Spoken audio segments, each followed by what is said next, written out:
And now I'd like to introduce to you Dean Rapolo from Union County College Elizabeth Campus. Dean?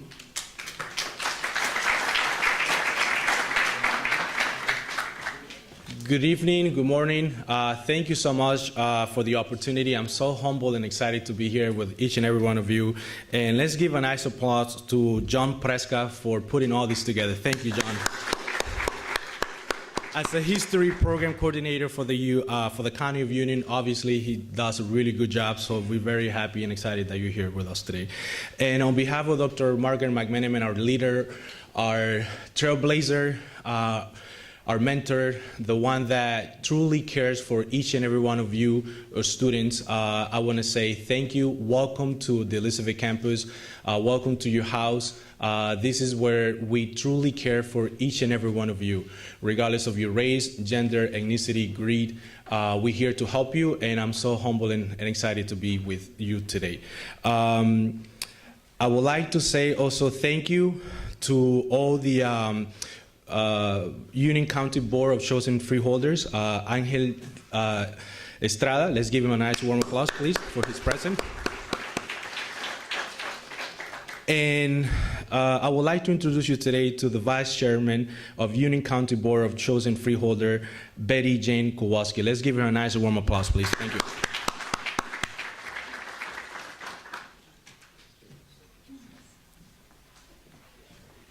Gracias, Dean Rapolo. Good morning, everyone. Welcome, bienvenidos, and especialmente to our guest speaker today, Mr. Carlos Alomar. Needs little introduction. He is someone who has contributed so much to the culture of our day. He's a Puerto Rican musician, played with David Bowie, has Grammy Awards. I could go on and on about Carlos Alomar. Let me put on my glasses so I don't make mistakes.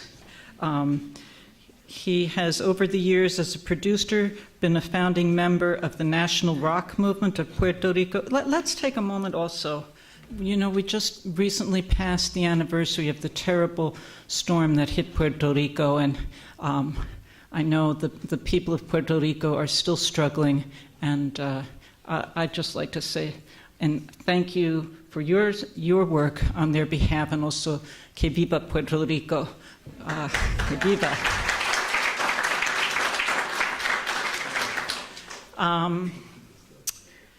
Back to Carlos. President of the New York chapter of the Recording Academy, the organization responsible for the Grammys. He's been on the teaching staff at the Stevens Institute of Technology, awarded the first Distinguished Artist in Residence, and in 2011 he was awarded an honorary Bachelor of Arts. We in Union County come from many different places. Of course, the United States is an immigrant country, and as an immigrant country, we have to make it our business to welcome immigrants from wherever they happen to be from. And the news recently of yet more children being held in West Texas is just so disturbing. And I know many of us will be in touch with our national representatives about that, because that policy has got to stop. No matter where people are from, their human rights need to be respected. We need to keep families together. We need to help families to be strong and to grow and to establish themselves in the U.S. So we in Union County do that in our small ways. We have many different job programs, human services programs, and of course a program like today, which is part of our Office of Cultural and Heritage Affairs. And John Prescott, who's our historian, puts together a program like this for us. And let me just mention that Kathy Cacaletras, who is the administrator for the program, is also here. Hello, Kathy. And our Parks Director, Mr. Ron Zuber, is here, sitting next to Freeholder Estrada. And also welcome to our USDA representatives. It's nice to see you here in the audience, and we know you're working hard on keeping agriculture alive. We are the garden state, although it doesn't look like it much around here, but we have a garden program too. So, let me mention also Ms. Caridad de la Luz has been added to the program. She is a spoken word artist. We welcome you, Caridad. And I would like to call up Carlos and present to you a resolution from the freeholders, if you would be so kind. And Freeholder Strada, please come up.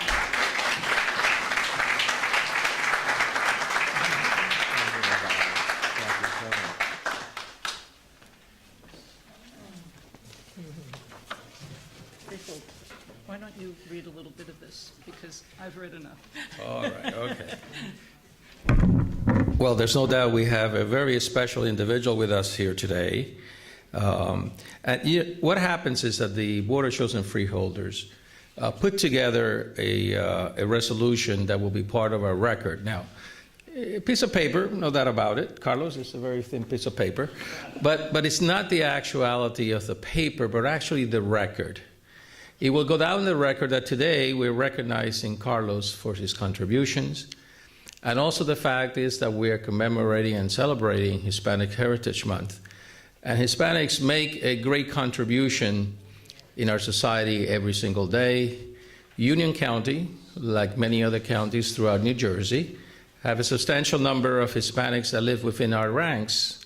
And therefore, it is important to reflect on the contribution that are made every single day by many, including the young people that are in this auditorium today, who I know are committing themselves for a better education, and also at the same time, they are contributors in our society, and that's very important. So congratulations to all. We all celebrate it. Now, I know that our vice chairwoman gave me some special assignments to read, and I think a lot of the things have been said already, but I think it's important, the caliber of individuals that we have with us today.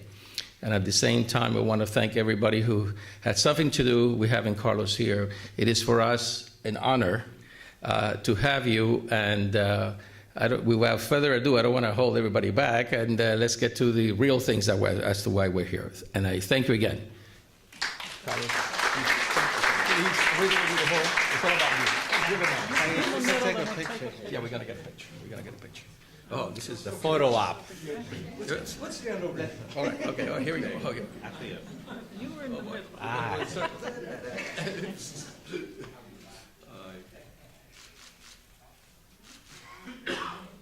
Just watch your back, Jim. I'm not going anymore. That's right. Just forward, not backward. Okay, we're done. Congratulations. So- Thank you so much. So BJ's over. And thank you to, of course, I must not fail to mention, of course, thanks to Dr. Rapolo and to the president of Union County College, Dr. McMenamin.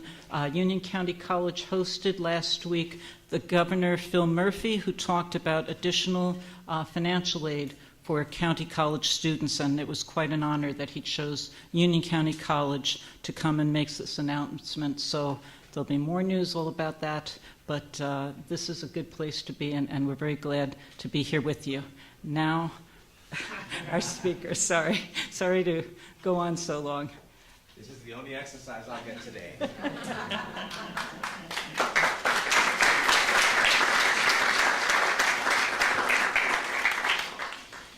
Are we good with this mic here and all that? Testing 1, 2, 3.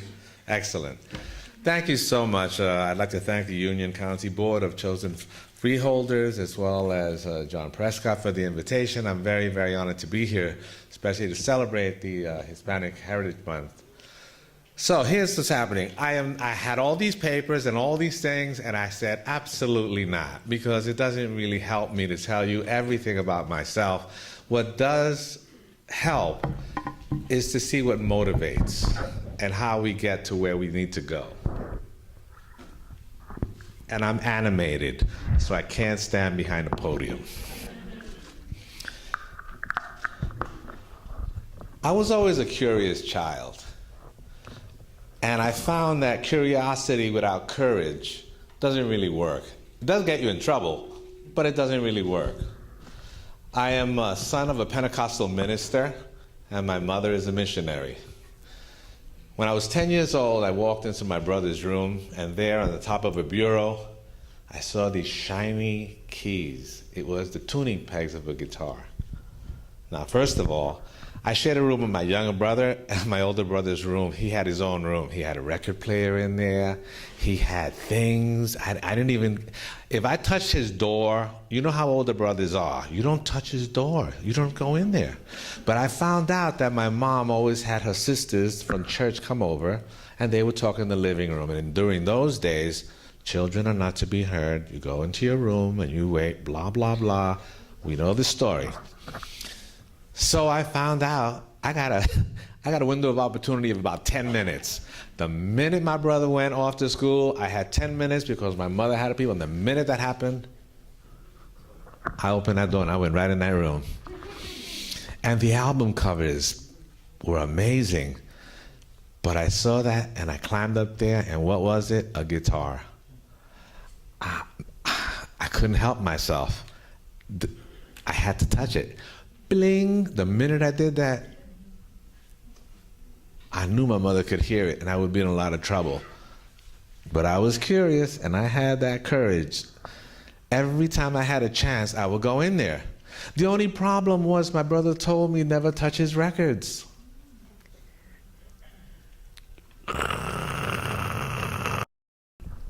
I was touching his records. One day, Mom, Carlos is touching my records. He scratched my record. So I went in there and I told Mom, I'm just really sorry, blah, blah, blah, blah, blah. My father came in. Now, you got to understand, respect is everything in the Latin household. Mothers are there, fathers are there, but the most important one that's there is abuelita, grandma. Grandma was like, oh my God. Grandma used to tell me all about how bad my father was. You always do abuelita. You always have to honor her. And so when they found out, and my father always told me, Carlito, if you can't explain it, you can't defend it. This is true. So from a very, very early age, I learned how to lie. I learned how to tell the truth. The ability to be able to express yourself is extremely important. Why? As a songwriter, I found out later on it would come to my help. But what I did find out is I explained it. Look, he has everything. I got a room with my stinky brother Belto. I hated it. And my father made a deal. He said, Carlito, if you promise that you will not go into your brother's room, I'll give you that guitar. My brother complained a lot, but my brother knew he didn't even touch that guitar. So I got what I wanted. I got that guitar.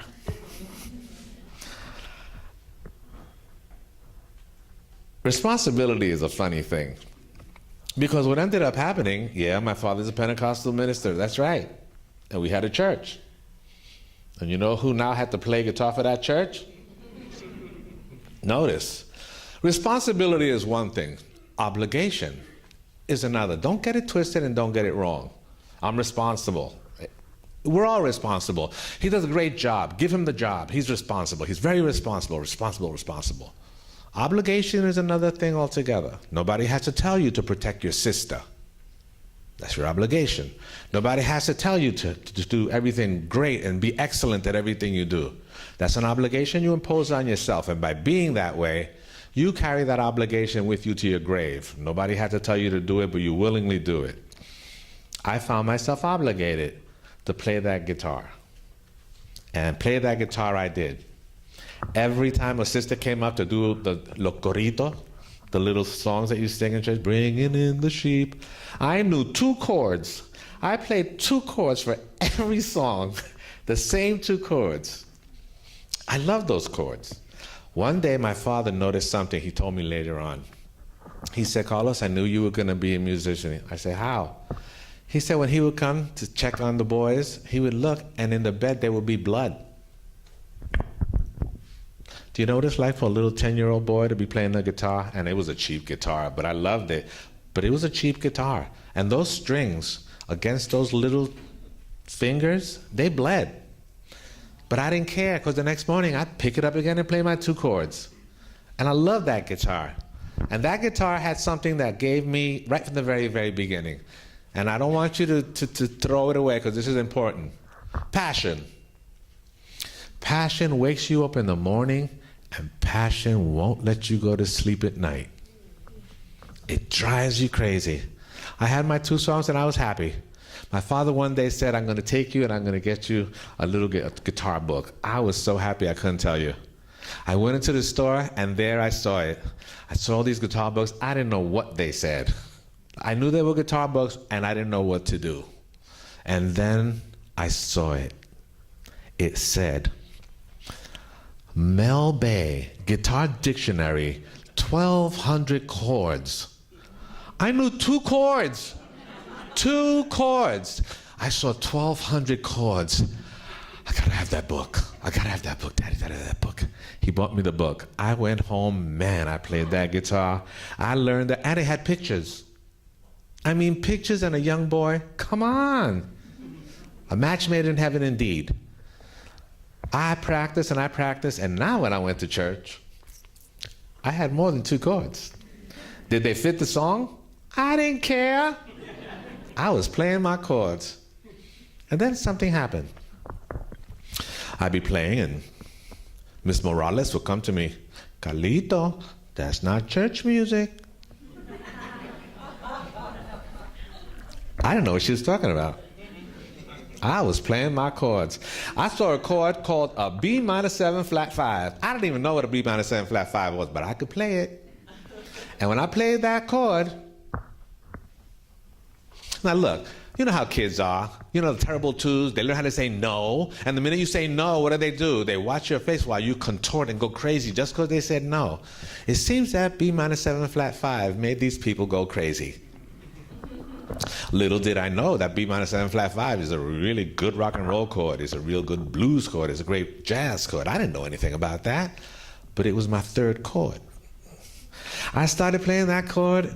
Next thing I know, I got put in discipline. One time, Miss Aponte came to me and she said, Carlos, you shouldn't be shaking your butt when you're playing the music in church. I didn't know what she was talking about. And so that started. I started realizing that this music has got power. I don't know what the power is, but the minute I stopped playing those 2 chords, they sure had a lot to say about my music. What kind of music was it? I don't know. And then something happened. I started lying. And this is how it happened. Mama, there's a new church around the corner, and I'm going to go help them with their music. Oh, what a good son you are, Carlito. You go help them with their music. I'll be back in just an hour, okay? Okay, Carlito, you go. I was trying to learn how to play Satisfaction by the Rolling Stones. Dun, dun, dun, dun, dun, dun, dun. And they didn't care about my minor 7 flat 5 chords. They liked my chords. So I played, but like all mothers do, you know she found out. They always find out.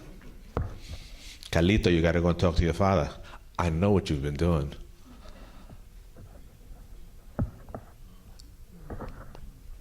So I go up to my father.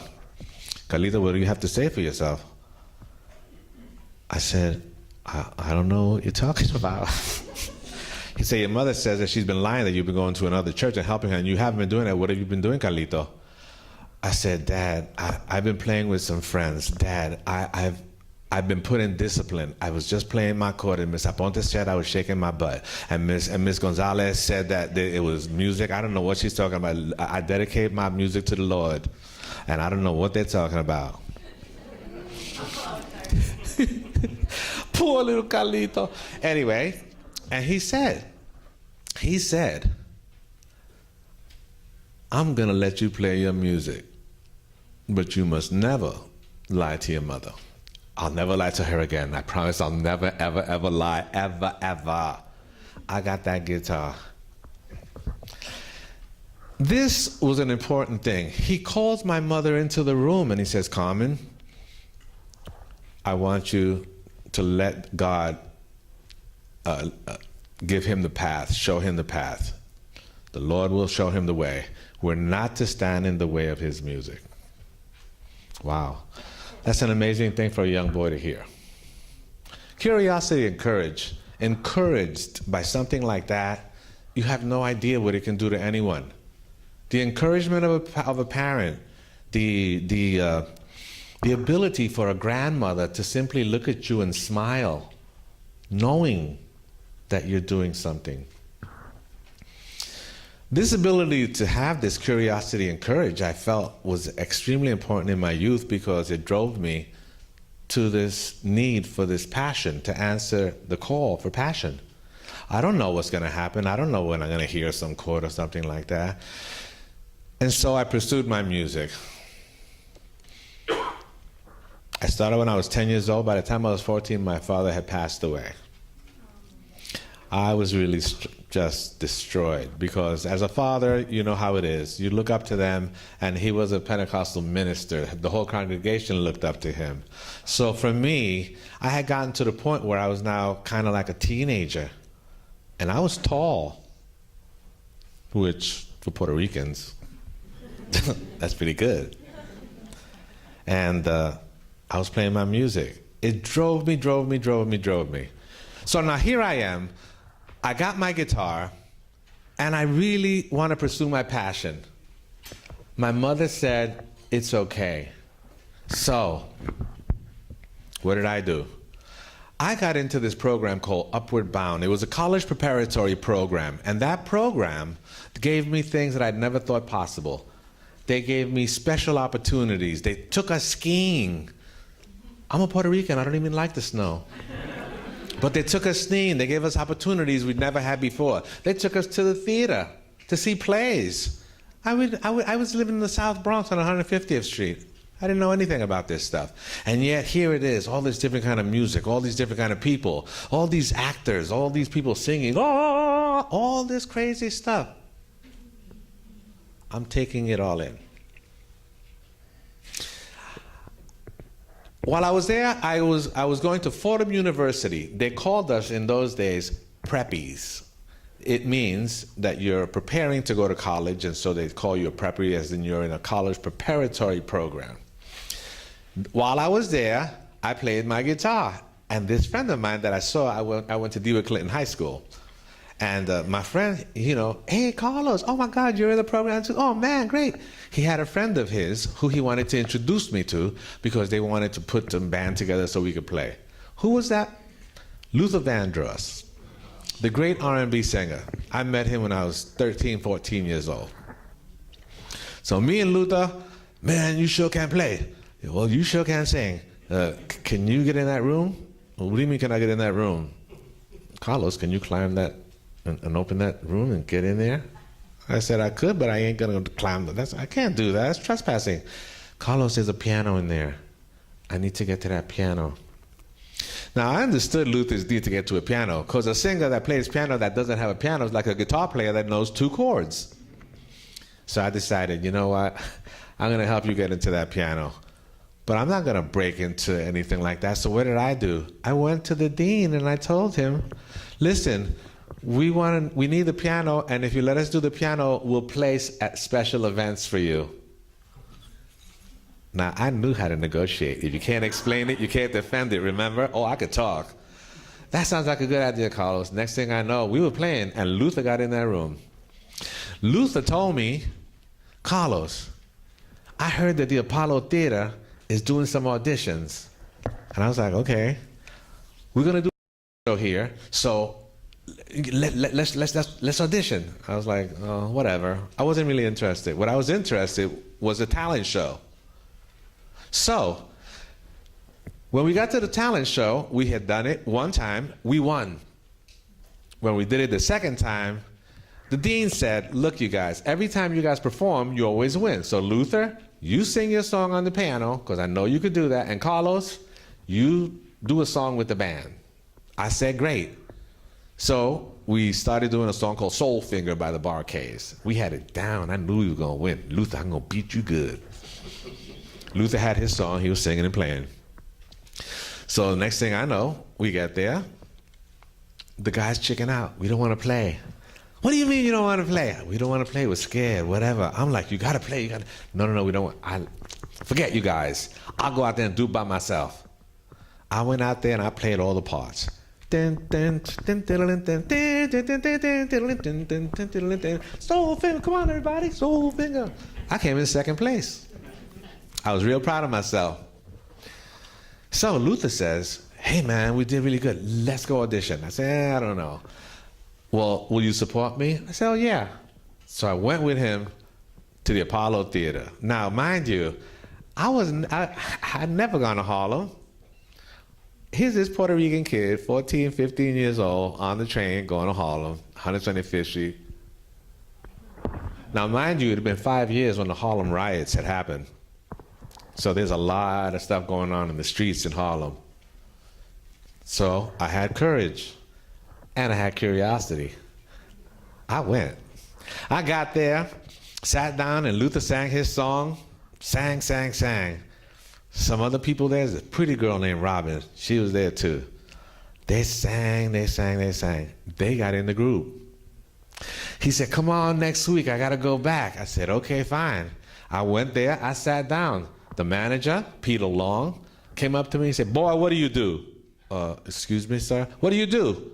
I play guitar. Well, I don't want to see your face down here unless you bring me your guitar and show me what you can do. Yes, sir.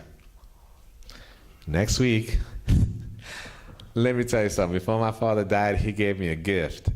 He gave me a Silvertone guitar and a Silvertone amplifier from Sears and Roebuck. He paid his, $12 every whatever it was, his installment plan, and he got me that guitar. I thought it was a Fender. I thought it was like a name brand. It wasn't no Fender. It was Sears and Roebuck. Everybody knew it, but I didn't care. So I had to go and audition. Here's this 14-year-old kid in Harlem with his little Sears and Roebuck amplifier and his Sears and Roebuck guitar. And I got up there, and I could hear them laughing. I could hear them snickering in their hand. Sears and Roebuck. I put my guitar amplifier down, I put it in, I plugged it up, and I played Soul Finger. I got in the group. Now, well, I'm like 15 years old. Now, this is a troupe of singers that it's like, you've seen the movie Fame, right, with Irene Cara from ages ago. It's a troupe of kids. They all get together, they sing their songs, they write their songs, they do little play skits in between. Now, mind you, I'm at the Apollo Theater. This is a little different. So what happens? When we have to do microphone technique, the manager says, go upstairs to the Apollo Theater and watch this woman called Nancy Wilson. Look at the way she uses the microphone. We did dancing stuff. You want to look at some dancers? I want you to go upstairs and I want you to look at this group called the Temptations and watch the way they do their steps. I mean, this is like, being told, go upstairs and see Michael Jackson. This is like being told, I started playing and I started doing all this stuff and I was soaking all this stuff in, taking it all in. Next thing I know, the amateur hour, I played my song, I won. The house band, the guitar player got sick, couldn't make it. So the piano player from the group Listen My Brother recommended that I play. I said, sure. I said sure to anything. I had courage and curiosity. I had never said no to anything. Why?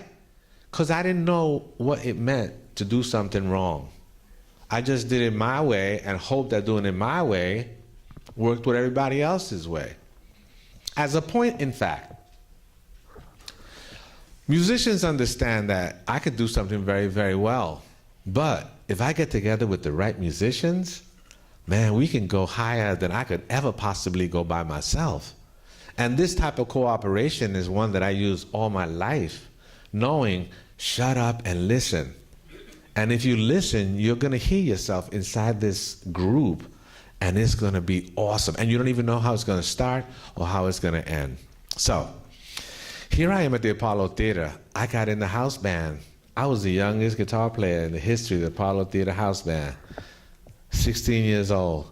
They used to hide me in the basement because the union man would come around. Cards, show me your card. Show me your union card. Come here, show me your union card. Card. Carlos, he's gone. Come on. There, I started this whole odyssey. The keyboard player said, Carlos, you're really, really good. Why don't we play some after-hour joints? I got some gigs coming up. I want you to play with me. I said, fine. He said, learn every song from this week. You remember we used to have the top 10? We used to have the top 10 songs of the week. I learned every song. Horn parts, bass part. Why? He played keyboard like a Farfisa organ. And when he switched to bass, I had to know the horn parts. So I had to learn, and I was doing this all by ear, no training. No training whatsoever, other than my 1,200 chords. Thank you very much, Mr. Mel Bay. I never had a formal lesson.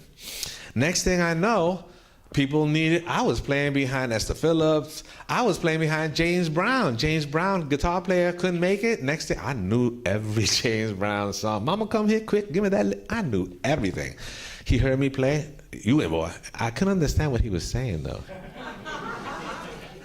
I'm going to tell you what's up. It's going to be faster. All right. Man, I played. I got. The funny thing about my life is it's the phone. The phone. Ring. Can you be someplace at 7 o'clock? Sure. Who's it for? The producer so-and-so. I get there, it's for Chuck Berry. I get there, it's for the OJs. I get there, it's for the Detroit Emeralds. I didn't know anything about these people, but I got the call. And when you get the call, you answer. Next thing I know, I'm the RCA session musician. Now, remember that young girl that I told you about at the Apollo Theater? She was real pretty too. Her name was Robin Clark. I saw her singing behind Mahalia Jackson. I knew she had the goods. She was really pretty and she could sing. I started going out with her. This is the way it happened. I said, I used to take the bottles, and you used to turn the bottles in. You can get a nickel for the big ones, a dime for the big ones, and a nickel for the small ones. So I used to always have a few bottles. And so she said, I want to go to the Cheetah Club, but I don't have the money. I said, I got the money. How much you need? $7. I got it. Gave her the $7. Next thing I know, she's walking up the stairs. She's going to the Cheetah. She turns around and said, where are you going? I said, I'm going to the Cheetah. She said, no, you're not. I said, yes, I am. She took her pocketbook and hit me on the head with her pocketbook. I said this to myself, damn, she just hit me with my own money. I'm done. I'm done with you. You ain't gonna hit me in my head. I married that girl. I married her right away. We got married when I was 17. I've been married to the same woman for 47 years. She's the one that, well, thank you. I'm very easy to get along with, though. She's the one, freak out. She's the one that's singing with Chic. She's the one that brought in Luther Vandross for Chic and all that stuff. She's the one singing behind Mahalia Jackson. She sang behind Simple Minds. She sang behind David Bowie. She sang behind Kiss. She sang, and the list goes on. Her and I are like this. Comes out, man, you really, really play well, blah, blah, blah. Yeah, thanks a lot, man. And I was like this. We didn't have Latin American history. We had African American history in school. They hadn't progressed. We just barely got that. So I had an afro. I had my dashiki. I had it going on. And David Bowie had red hair. We were a match made in heaven. He wanted to know everything about the Chitlin circuit and about R&B music. He came from a group called the Spiders from Mars. I wanted to know what the hell is a spider from Mars. And so our conversation ensued, and man, we got on in such a way that everything worked out. I introduced Luther Vandross to David Bowie. We did the Young Americans album, and that became an icon of American pop music. David Bowie and I stayed together well, till the end. But I was his band leader and musical director for 30 to 40 years, on and off. Thank you. Now, during that time, I had a lot of stuff that I was able to do. I worked with a lot of different bands. And then something started happening. David Bowie said, look, I wanna go off the road for a while. And I was like, great, because I was married 7 years. I wanted to start a family. And so I decided I need to go home. And so I went home, started a family. But I found out my wife had a life. Okay, I'm off touring on the road. She's home with her life. Next thing I know, I'm all up in her way. I think the word she used was underfoot.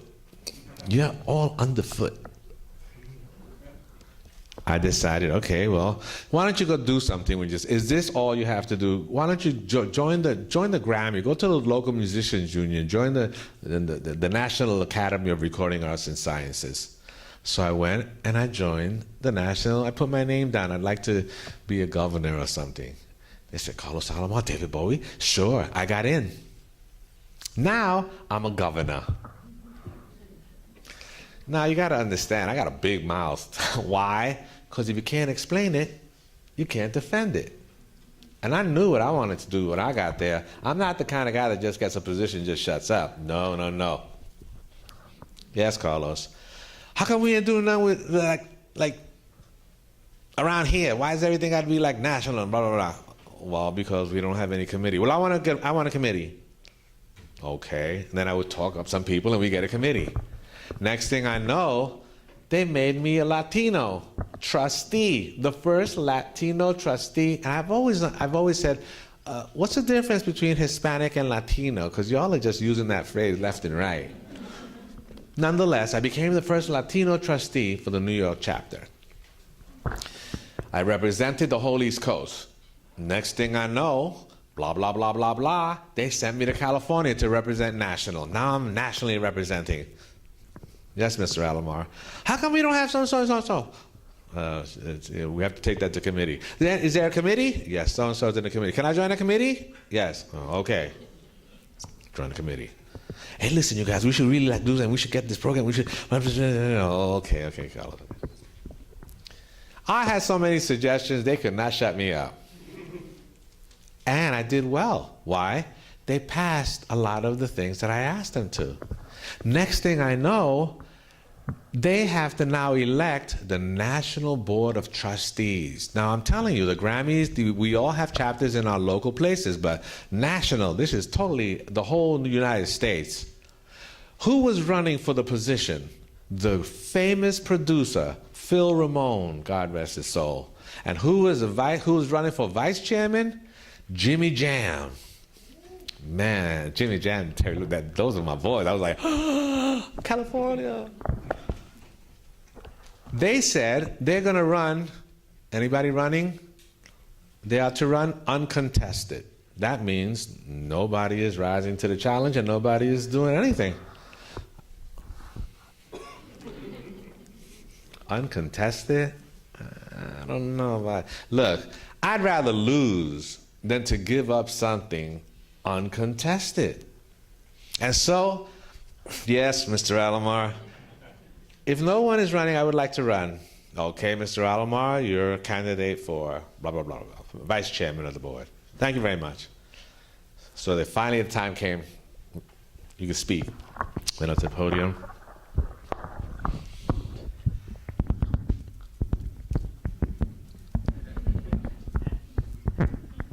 And if we steer this ship with this rudder, we will go into the future. Blah, blah, blah, blah, blah.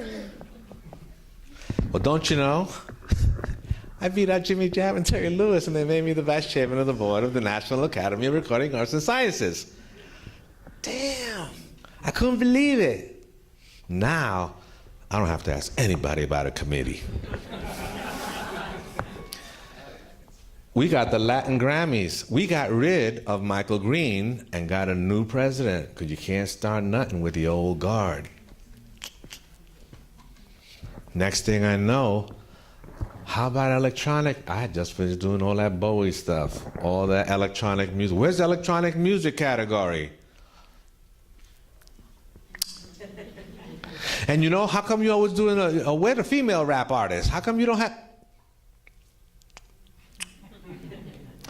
Suddenly, all the categories started popping up. The new Grammy started. Man, I was feeling so proud. They reelected me for 2 terms. Not bad for a kid from the Bronx, yo. Not bad. I thought I did a good job, and I was very happy with myself. I got back to New York City, and my chapter was so happy, and my wife was very proud of me, and I was ready to come home. Twas not to happen. They elected me the president of the New York chapter. When I became the president of the New York chapter, Bloomberg was the president. How come we don't have any Spanish award shows? We developed the Nueva Estrella Awards for CBS. This issue of being able to do something for the community is not just talk and blah, blah, blah. It becomes a purpose, something that you have to do. Given a voice and given a purpose and given the passion, you don't just say no when everybody else says no. I was always taught there's a big difference between a problem and a challenge. A challenge allows you the methodologies and the techniques that you have learned all these years in order to solve anything. A problem? This is a problem. Carlos, build me a plane. That's a problem. I have no methodologies, I have no techniques. If my father built a plane and all my sisters and everybody, maybe I could try. I hate that word, I'll try. I didn't have any problems. I had challenges. And challenges mean that if you do not accept a challenge, then you're not going to change. Yes, that's a pregnant pause, just to let you think about that. Challenges means that you can change. And so with that kind of thought, I started developing my own consciousness about I have to throw myself into the deep end. The music was now coming out. I had to do something. I go to Puerto Rico. I realized every time I go to the record companies, Puerto Rico's only good for salsa music. I was in those little alleys. I was in those little, what they call callejón and you know, carreteras and all, and listening to the kids at night playing their rock and roll and doing. I knew that Puerto Rico was the way for all Latin acts to enter into America. Not through Miami and no, Puerto Rico. So I started talking to Melba Miranda and developed the national rock movement of Puerto Rico. To that, we were able to look at Puerto Rico in another sense and to deliver some rock and roll music to a basically salsa-oriented community. In all of those travels, I also understood I have to get outside of my comfort zone. So when I went to do and travel with Bowie again, I found myself in Argentina. And when I did that, you know who I was hearing on the radio? Toto, Genesis, all these fantastic American rock bands. But where's the local talent? So when I came back to New York City, I was in the local music store, Rudy's Music on 48th Street. Oh, 48th Street. And so there's this lovely guy named Rudy who had Rudy's Music Store. He told me about this band, Soda Stereo, that were looking for a producer. And so I said, I'm looking for a band. Where they're from? Argentina? Perfect. Got together with them, gave them everything that I had learned from Bowie, gave them a new sound, total production. And when we did that, that record exploded. They represented Argentina in such a way that the music was forever changed. Now, I had the intention of doing that for a very reason. Pride of ownership. We needed our own people to represent what we could do, and that's what happened. But it's not to say that I only did that. I mean, I entered into genres like punk music with Iggy Pop and all that stuff, where they tell you things like, if you're going to be wrong, be loud and wrong. All these concepts were brought to play. My trajectory has been such that it has continued on and on and on. Do I know these people? Not really. The phone. It rings. I answer that phone. Recently, we just got a brand new Artist of the Year, her, H-E-R. I'm working with her, teaching her how to play that guitar that you see her playing. I'm so proud of that young girl, it's unbelievable. Who introduced me to her? Alicia Keys, who I work with. Bruno Mars and the whole Uptown Funk. Here I am playing an old man like me, just like funking it up. You know why? That's what I do. Whether it's Tada, whether it's Scissor Sisters, whether it's Alicia Keys, Jennifer Hudson, her, all these new bands, Ice-T Syndicate, Henji and Evil E, all these bands that I've worked with over all these years, they're defined by an epoch of music that I was privy to. What I did find, though, is that the standards that we have sometimes don't have to be modified. They have to be part of your backbone. They have to be part of who and what you are. And regardless of what you think, you're being trained for it. You're just not seeing it. Let me give you an example of the college students that are here today. Let me give you an idea, and you tell me if I'm wrong. This is the way that your odyssey started.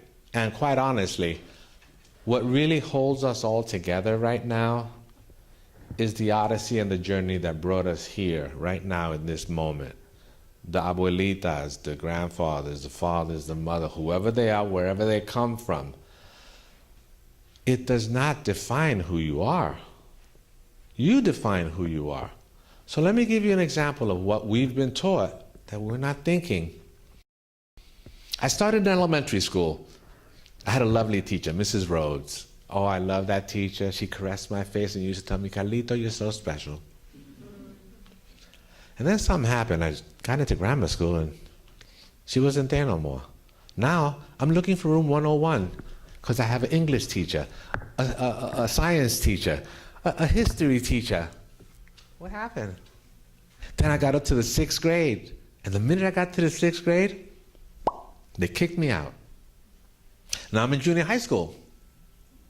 New environment. I actually didn't go to the local. I actually went away. And so now I'm in a totally different, Lord, is that you? Now I'm in a totally different environment. Junior high school, feel a little hair growing. Junior high school, freshman, boom, boom, boom, boom, boom, boom, boom. I'm a senior. What do? Now I'm in high school. Girls, I got a beard. I got a little, they call it a mustache, I think. I got a mustache. And quite honestly, high school, man, that's like bullying, jocks, the whole 9 yards. But you know what? I climbed the ladder. I did due diligence. I did everything. They kicked me out again. Nah, you're all in college. Ain't no hand holding here. Nah. They don't even care if you make it to class. If you want to tape it, tape it. They probably don't even know your name because there's like 25 of y'all in the class. But you know what? You fail that test, oh, you're going to fail that course. There's another $12,000. Ka-chink. But no matter. You do well, you try hard, and no matter what it takes, you finally got that piece of paper. Now, you just graduated, you know what they're going to do? Kick you out of... Aren't you getting it? Aren't you getting it? You've been preparing to be kicked out all your lives. Think about it. I'm not playing around. I'm stone cold serious. What? Kicking me out again? Now, you got to go back home. Oh, you see, but no, it don't work like that. Because your parents, they took over your room. That's their room now. You want to come back home, you're going to be in a basement. Or you're going to be in an attic. You're going to be someplace. Or else, you're going to hear these words. Won't you get a job? Oh, Lord, I was in prison for 12 years. What do you want from me? Give me a break. I just need a little time to breathe. Man, that's like the Rip Van Winkle effect. You could take a chance, next thing you know, 5 years have passed, and you're still in the basement. Doesn't work like that. So, what are you to do? You're going to have to follow your passion. You're going to have to find out what works for you. But understand, it's not supposed to be easy. It's supposed to be exactly what they did. They taught you some things, and they fooled you. And they fooled you into learning. Let me show you addition. No, wait a minute, subtraction. A division, oh, multiplication. Geometry, trigonometry.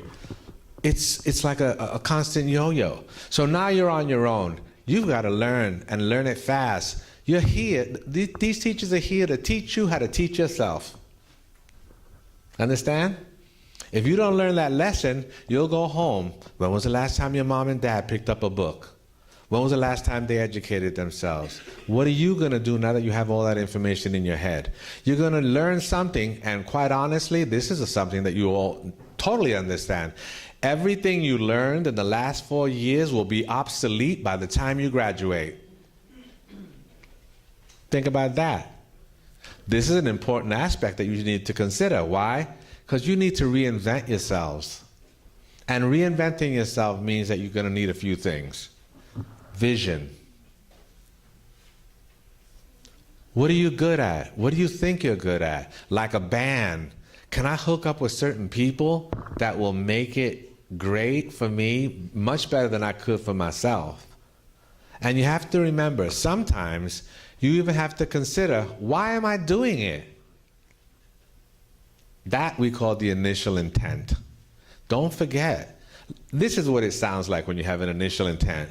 Your wife says, you got to get a job because we have to support the family. You say, how much do I need? She says, we need at least $100 a week to be fine. And you say, okay, honey. And you go out there, you look for a job, and you get a job that doesn't pay $100. It pays $150. You come home and your wife says, oh my God, honey, you did so well. I could save money, we could pay all our bills, and we are doing fine. You hug her, she hugs you, la-di-da. The world is good. Then you get to that job. How much you making? $275. How about you? $300. What? I don't even like that boss. I don't even like my coworkers. Now you see, now you're getting all into something else. Why? The reason you were there was to make $100. When you got $150, you are happy, happy, happy. Me and my wife are going to conquer the world. But now you're thinking, oh, this guy's making more than me. I'm much better than he is. I don't even like my boss. I don't like this and that, blah, blah, blah, blah, blah. What are you going to do? Quit? What's your wife going to think? What happens to the plans you made? This ability for you to reconstruct your life is something that you're going to have to look at in such a way that when you finish graduating, you should tighten up that belt and say, bring it on. I'm ready. And I don't even know what I'm ready for. But I've learned how to solve problems. I've learned how to solve problems. I know it's not a problem. I know it's a challenge. I'm curious, and I've got courage. I can do this. I see the end. I know why I'm doing it. And the minute I take the first step, I've already taken the last. It's important for us not to lose faith in who we are and all the people that brought us to the point where we are. I don't travel by myself. My abuelita is still over there smiling at me. She's still saying, Carlito, go ahead. Don't worry about your father. He did the same mistakes. Don't even listen to him. Go on, Carlito. This is what our heritage gives us, the ability for us to say, you better keep going, because it ain't about you, is it? How about that kid? I mean, I had this lovely guitar player that was playing up here today, and I told him, that guitar could win you your wife. Imagine that guitar and you, and your child saying, Daddy, play that song again that I like. I mean, imagine that. I hope that when you do music, hell, when I go, they're going to bury me with my guitar, because that's the passion, that's the trip that I had to take along with that guitar. And this is what we find. We find that each of us has a story, and that story has no end. Life offers forks in the road like you can. There's another fork right there. All you got to do is see it. But remember, once you take the first fork in the road, and you take the second fork in the road, and the third fork in the road, there's no going back. You can't go back to the second fork. You've forgotten. You're well beyond that. You can only move forward in the direction of your dreams. And the one thing that you have to move forward with is excellence in all you do. To pay homage to the grandparents, the abuelitas, the fathers, the sisters, the brothers, the people who are like you but are not like you, but their journey brought you to exactly the same place that you're in right now. And so you call them your brother, you call them your cousin. Doesn't matter whether you're from Guatemala, from Venezuela, from Santo Domingo, from Peru, from Venezuela. You know how many, 22, 29, 30 countries that are the Hispanic countries that speak Spanish. Right now in this room, we represent all of them as we move forward. But we have to move forward with a vision of success. It's inherently found in us to be successful, not to be. Who wants to be? Anybody wants to be a failure? Please raise their hand. You see? It doesn't work like that. Everybody wants to be successful. But the obvious question is, successful at what? I play guitar. You don't. I found my niche. I found my passion. I found what drives me every day. I get a phone call. Who is it? I don't know, but I'm going to take that phone call and I am going to show up. One of the things I wanted to share with you is a friend of mine, Caridad de la Luz.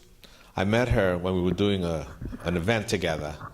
And one thing that I've always liked, spoken word. I mean, they can call it spoken word. We used to call it poetry. We used to call it beat poetry.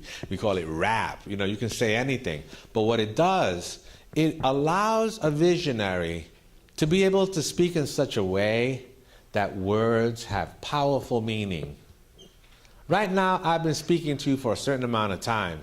I've used words, but there's got to be a vision that you share with me as those words come out. You've got to see the movie that was my life. You've got to see the promise that I saw. You've got to see it as I speak it. And in seeing it, it gives you hope for saying, you know what? Maybe I need to be like that. Maybe I need to be curious, and maybe I need to be courageous. Maybe I need to walk my own path, knowing I can't hold on to all my friends forever. They got their own path. But right now, I need to start thinking about my own path. That path is going to take vision. And in order for us to have vision, we've got to see vision. We've got to have other people come before us that demonstrate vision. People that speak a certain way that when you leave them, you go, yeah, I feel good. What do you feel good about? I don't know, but I feel good. Can you do something? If you ask me to do it right now, yes. Tomorrow, I might feel different. But today, you don't. On the issue of today, did you know that we have a lovely system that's built into each of us? Every morning, we got 24 hours. In that 24 hours, you might be sleeping what? 8 or 9, let's say 10 hours. Of that, people that are in school, 8 hours in school. You're talking about maybe having 6 hours to deal with. And in those 6 hours or 8 hours, you've got everything having to do with your life to deal with. But think about it. If I'm happy right now, all I got to do is hold on to that happiness for a lousy 8 hours. Here's the trick. When you go to sleep tonight, you reset. And you can start all over again tomorrow. If you're happy now, you have the possibility of being happy tomorrow. Just think, when I go to sleep, I reset. I don't have to carry all that nonsense that was the other day. I don't have to do all that stuff. I can choose to take another path to do another thing. And that is where that vision comes in. So to that end, I'd like to present my special guest. And she has got a way of speaking and a way of giving you the imagination necessary for you to hold on to your dreams from day to day. And I think that that's an extremely important part of how we live our life. She goes by the name of La Bruja, and I'd like to now introduce you to Calidad de la Luz.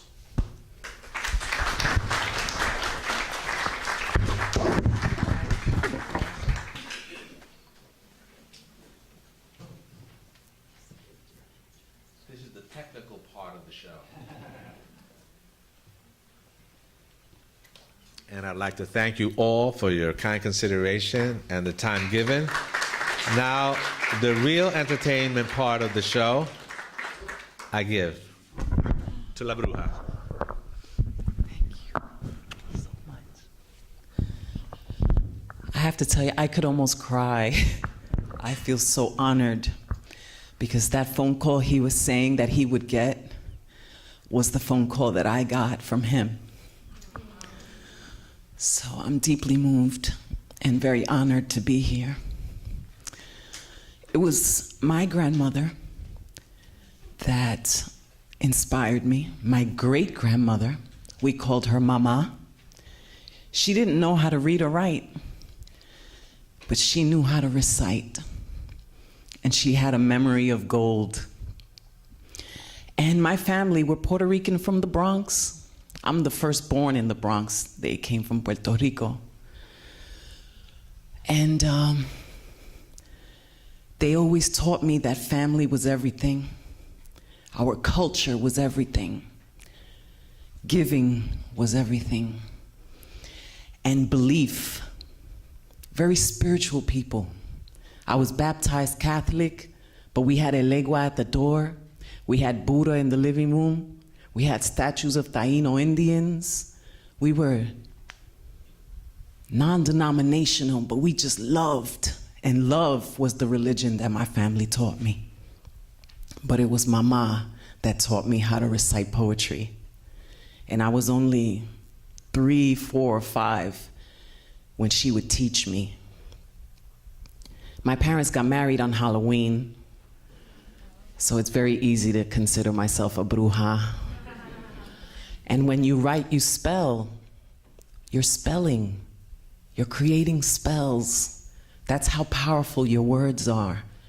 So not only is it important the words you choose to speak to others, but the words that you choose to say to yourself. Remember that. Be loving to yourself. So I'm going to do this piece. This is one of the first poems that I ever wrote, and it was dedicated to Abuelita. It's in English and in Spanish, so that's Spanglish. How many people speak Spanglish? Right?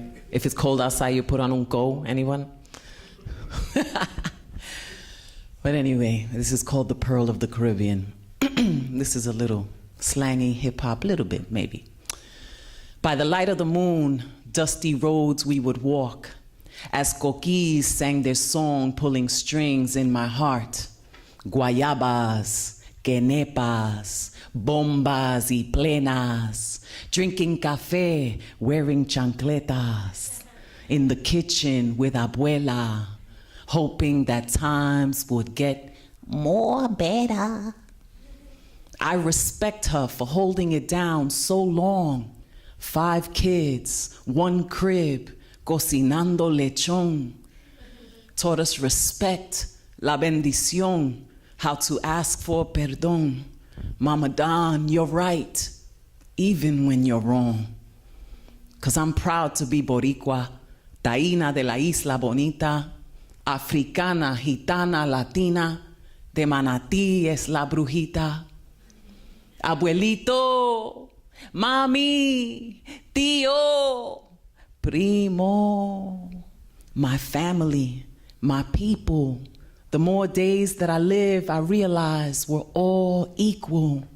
So whatever you are into, whatever your belief, let me wave my flag without cause and beef. 'Cause while this world is busy fighting, I'm just looking for peace. Even if you ain't Boricua, can I call you my peeps? Thank you. So I've been La Bruja for 22 years, and I'm only 19. I don't know how I did it. No. I have an 18-year-old and a 20-year-old. I'm definitely no child. But I've been asked, why do you call yourself La Bruja? Why would anyone call themselves La Bruja for 22 years? Now it's kind of cool. There's a whole Bruja movement. A lot of women are identifying as Brujas. Women that believe their own thing, that are strong in their conviction, that don't go with the norms, are considered Brujas, always have been. So I'm a proud Bruja, but I had to put it into lyrics. So this piece is called For Which It Stands. A little girl with big dreams down these streets so mean. She believed that her destiny meant she'd succeed. And even though the odds seemed they were stacked up against her, few people could see what she had in her center. Her mental capacity was exposed to tragedy, surviving the insanity as strong as she had to be. Her crew and family believed in her too. Underground is where she grew, boogie down Soundview, where teachers wouldn't recognize her as a real writer. But deep down inside her, a magical fire burned and devoured the negative around her. The voice from inside her was louder than the doubters. So she remained empowered, blossomed like a flower, stood tall as a tower amongst phonies and cowards that all would give her pounds at the witching hour, 'cause she wouldn't give up, and now she couldn't be prouder. They wanted the fame when she earned the name. They wanted the bling. She just wanted to sing. They wanted things selling out for their dreams. She wanted peace and love for human beings. They wanted something they could pump in the truck. She wanted something that was honest from the gut. And they wanted something that the kids would repeat. And she wanted something to instill some belief. Said she couldn't cut it, said that she was too deep. And all that consciousness would put people to sleep. Some dreams were shot down as they tried to deceive her. She had plans for big things, but they wouldn't believe her. They told her that they doubted if she would ever achieve it. Now those very same people couldn't be any sweeter. It wasn't easy either, but if you're a true believer, you could be or inspire a future world leader.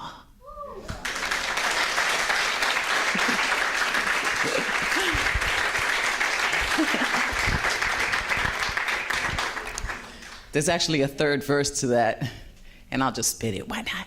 I don't know how much time we have. How much time do we have? We're good? Okay. So this is the third verse to that. And I don't know, any writers in the room? Any poets, writers? There should be some more. Please, carry a journal with you. There's no machine that could take a photo of your thoughts. The only person that could keep those thoughts and show those thoughts is you by writing it down. So I started on an open mic show, and I host open mics at the New Eurekan Poets Cafe. I don't know if you heard of this place, but it's on 3rd Street on Avenue between B and C, and I still host open mics there because I started my career there, and I think it's really important.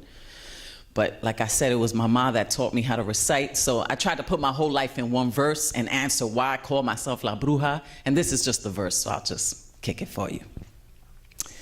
I wrote my name on an open mic list to spit. It was a lunar eclipse. It was 1996, April 3rd. My spoken word the first time was heard, and I emerged as a New Eurekan poet. I didn't even have a flow yet. Bobito hosted. The seed was planted since then. I just had to grow it. From the time I was 5, when I learned to recite from my mom, who herself couldn't read or even write. She was my beacon of light. She changed the course of my life. She saw my mom become a wife on Halloween night. So no, I don't kill chickens or do voodoo pins sticking, and my mission isn't wicked. Superstition, no Wiccan, no Spanish Inquisitions, no spooky premonitions, no treating, no tricking. It's just oral tradition. I only spell with words, verbal incantation. So after this, don't ask again what the name meant.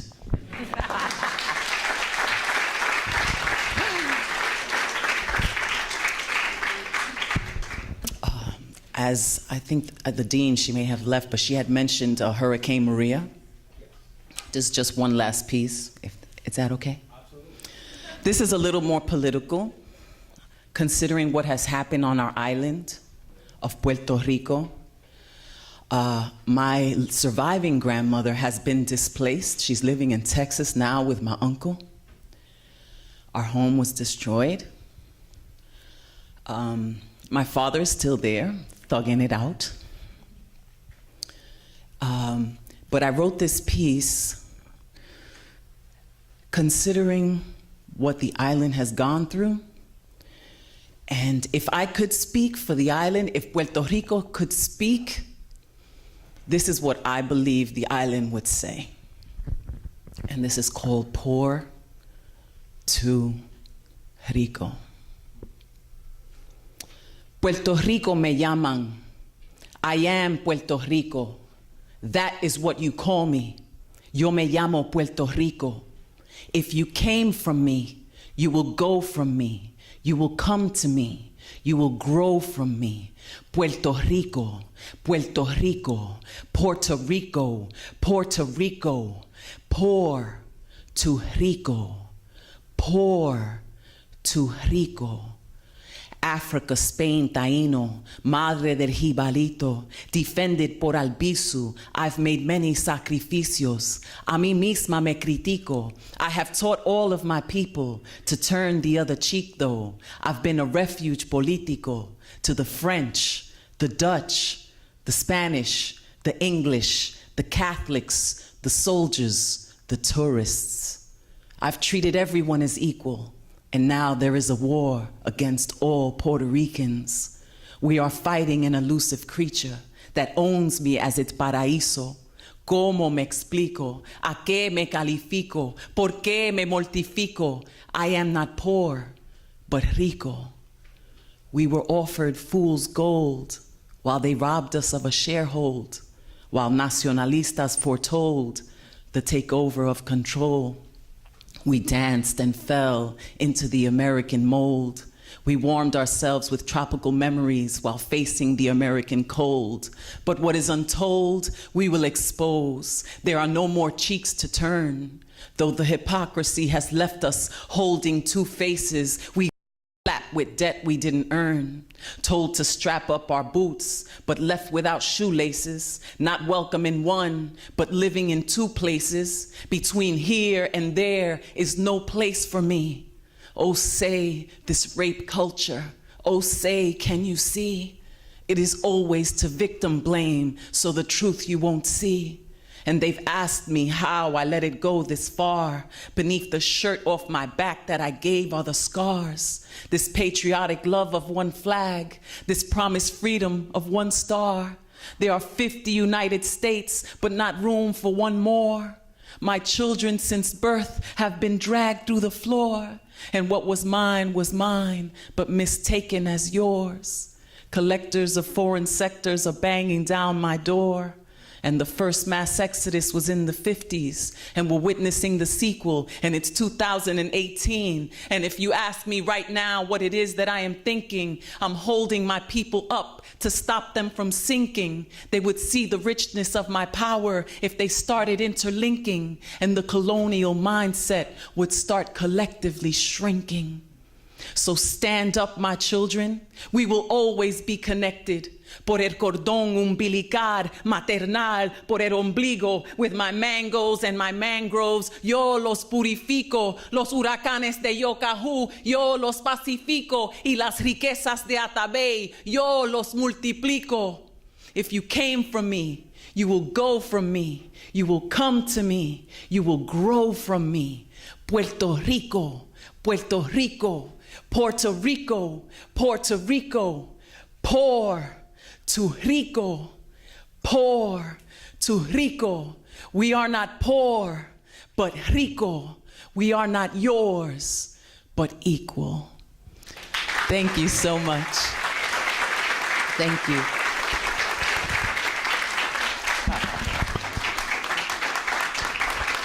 We'd like to take this opportunity to thank you so much for your kind consideration, for the time that you've given us.